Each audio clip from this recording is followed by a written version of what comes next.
सुखदेव भगवान ने श्रीमद् भागवत जी में लिखा, जब तक धरती पर गंगा और गिरिराज रहेंगे तब तक एक कलयुग जीव का कुछ बिगाड़ नहीं सकता।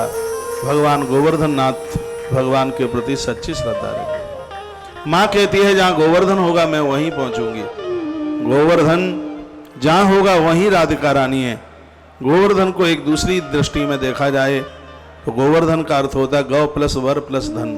गौ कहते हैं इंद्रियों को, वर कहते हैं श्रेष्ठ और धन कहते हैं संपदा।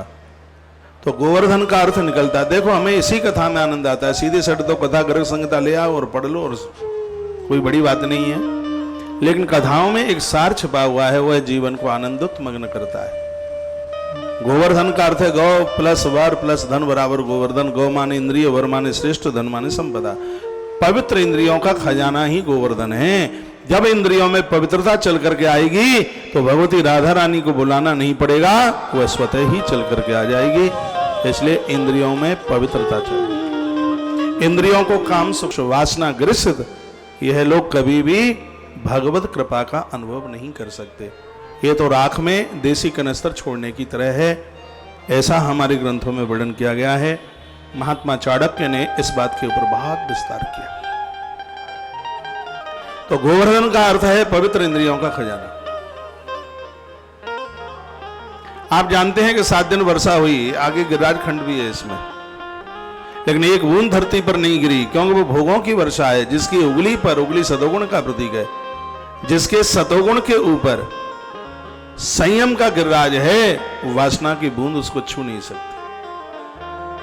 इसलिए मां ने कहा था कि यत्र गोवर्धनो नास्ति तत्र मेना मना सुखम।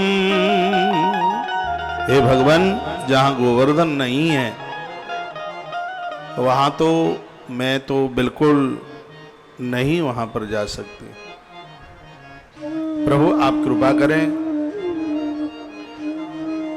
तब नारद जी ने कहा, वेदनाग्रकोश भूमिम सुधाम्ना श्री हरि स्वयं गोवर्धनम च यमुनाम प्रेषयामास भूपति। भगवान ने अपने आने से पूर्व इन तीनों को धरती पर उतार दिया।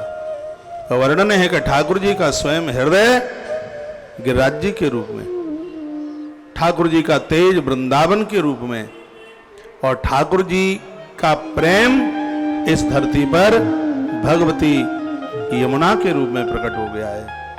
और ये तीनों के तीनों ब्रज की शोभा बढ़ाए हुए हैं। और कल मैंने आपको निवेदन किया है, भगवान के सामने की यदि कोई प्रत्यक्ष रूप से कोई चीज है तो वृंदावन की धूल है, यमुना का बहता हुआ जल है, और भगवान श्री गोवर्धन नाथ गिरिराज जी है।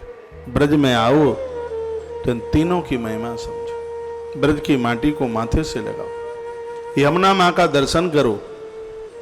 गिरिराज जी को समय मिले तो प्रदक्षिणा परिक्रमा करो। टाइम नहीं है, पैदल नहीं चलते हैं तो मत्था टेको उन्हें, भाव से उन्हें वंदन करो, प्रणाम करो।